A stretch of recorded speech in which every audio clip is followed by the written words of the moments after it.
সম্পূর্ণ মিথ্যা কথা। বাংলাদেশের প্রেক্ষাপটে এত হিন্দু বৌদ্ধ খ্রিস্টান যে আদলেতে আছে পৃথিবীর ইতিহাসে নাই, এটা সম্পূর্ণ মিথ্যা কথা।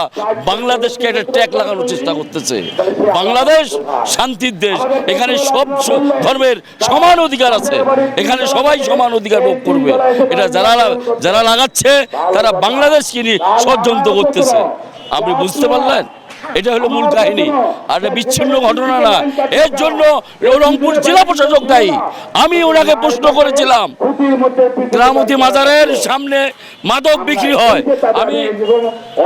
আমি অ্যাপ্লিকেশন করছিলাম সূত্র সাহেব যে আপনি এই মাদকে উদ্ধার করেন, এই চেয়ারগুলো উদ্ধার করেন। উনি করে নাই, উনি চেয়ার রক্ষার জন্য আসছে, এই জন্য ওনার ট্রান্সফার হচ্ছে। এটা রংপুর বিপ্লবীদের শহর, এটা বিপ্লবীরা বাস করে। এই শহরে থাকতে হলে বিপ্লবী লোক লাগবে, বিপ্লবী ডিসি লাগবে। এই শহর কাউ খেলনা না। আমার কথা হচ্ছে সব দোষ তাদের, ডিসির দোষ, সব দোষ বিভাগীয় কমিশনার, সব দোষ পুলিশ কমিশনার। মাদক কোথায় বিক্রি আপনারা জানেন না? ইয়ে কোথায় আপনার ওনার হাতের কাছে, ওনার হাতের কাছে মাদক বিক্রি হয়, হাতের কাছে মাদক বিক্রি। ওরা ওখান থেকে পয়সা পায়, এই জন্য ওরা কাজ করে না। নগদ নিয়ে এলো হার না মানা হার অফার। সর্বনিম্ন 10,000 টাকা রেমিটেন্স নগদে পাঠালে থাকছে স্বর্ণের হার জেতার সুযোগ। এখানে আমরা শুরু থেকেই বলার চেষ্টা করেছি যে দুজন কিশোরের পক্ষে এখানে একটা বাড়িতে প্রবেশ করে 4 জনকে খুন করা আসলে সহজসাধ্য ব্যাপার নয়, এবং যে দুজন কিশোরকে এই খুনের জন্য অভিযুক্ত করা হয়েছে, আমরা যেটি বলতে চাই যে তারা যদি ঘটনার সাথে জড়িত থাকেও, এর নেপথ্যে কিংবা ওই দিন ঘটনার সাথে প্রত্যক্ষভাবে আর কাদের উপস্থিতি ছিল সেটি আসলে জনসম্মুখে আসা উচিত।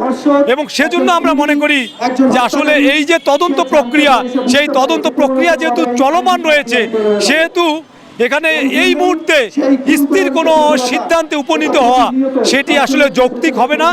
এবং পুরো যে ঘটনা, সেই ঘটনাটাই কিন্তু এখানে পুলিশের তরফ থেকে যে প্রেস ব্রিফিং করা হয়েছে, সেই প্রেস ব্রিফিংয়ে কিন্তু আমরা দেখেছি যে এক ধরনের ইতি টানা হয়েছে। কিন্তু বিগত দিনে আমরা দেখেছি যে পুলিশের তরফ থেকে বলা হতো যে আমরা প্রাথমিকভাবে আমরা যতটুকু জানতে পেরেছি সেটি আমরা আপনাদের সামনে উপস্থাপন করলাম। আমাদের তদন্ত চলমান রয়েছে, তদন্ত শেষ না হওয়া পর্যন্ত আমরা নিশ্চিতভাবে কিছু বলতে পারছি না। কিন্তু এই ব্যাপারে যখন নিশ্চিতভাবে বলছে, তখন এই বিষয়টি আসলে আমরা একটু শিহরিত হই, আমরা অবাক হই, কারণ আসলে তদন্ত কার্যক্রম তো এখনো সম্পূর্ণ হয়নি। এবং এখানে পুরো যে ঘটনা, সেই ঘটনাটা দেখলে বুঝবেন যে ইয়াবা সেবনের পরে তারা নাকি ডাকাতির নাটক সাজিয়েছে পুরো বাড়ির জিনিস তছনছ করে। তা আসলে ইয়াবা সেবনের পরে এত সুস্থ মাথায় কিন্তু এই যে কাজটি, সে কাজটি কিন্তু করা সম্ভব নয়। এবং আপনারা এই প্রেস কনফারেন্সের মাধ্যমে শুনেছেন যে তারা নাকি সেখানে স্নান করেছে, স্নান করে ডাইনিং টেবিলে বসে খেজুর খেয়েছে, তারা শশা খেয়েছে। তারা তো এতটুকু বুঝবার কথা, তারা যদি সুস্থ মাথায় থাকে যে আমার লালা দিয়ে ডিএনএ টেস্ট করলে সেটি প্রমাণ হবে যে এখানে আমার অবস্থান ছিল। তারা দুটি মোবাইলের ডিভাইস নষ্ট করার জন্য যদি ডিটারজেন্ট পাউডার দিয়ে জলে ভিজিয়ে রাখতে পারে, তাহলে তারা নিশ্চয়ই শশা এবং খেজুর খাওয়ার পরিণতি কী হতে পারে সেটি জানে। তাহলে এসে পুরো ঘটনা পরম্পরায় যে বিষয়গুলো উঠে এসেছে, এই বিষয়গুলো কিন্তু প্রশ্ন তৈরি করে, সেই বিষয়গুলো কিন্তু ধ্রুমজাল তৈরি করে। আপনারা জানেন যে সাগররুনি যে হত্যাকাণ্ড, সেই হত্যাকাণ্ডের ঘটনায় কিন্তু 78 বার 79 বারের পরেও কিন্তু পুলিশ আদালতে চার্জশিট দিতে পারেনি। আর চাঞ্চল্যকর একটি ভোর মার্ডারের ঘটনায় এত দ্রুত আমাদের সিদ্ধান্ত টানাটা বোধহয় যৌক্তিক হচ্ছে না। এবং এটিকে যদি ভিন্ন খাতে প্রবাহিত করার চেষ্টা করা হয়, তাহলে এটি রংপুরবাসী মেনে নেবে না। আমরা চাই যে এই ঘটনার নেপথ্যে কারা রয়েছে সেটি বেরিয়ে আসুক। কারণ দীর্ঘ 1 বছর থেকে যে তিনি যে চাঁদার জন্য যে অব্যাহত হুমকির শিকার হয়েছে, সেটি আসলে কারা হুমকি দিয়েছে সেটি আমরা জানতে চাই।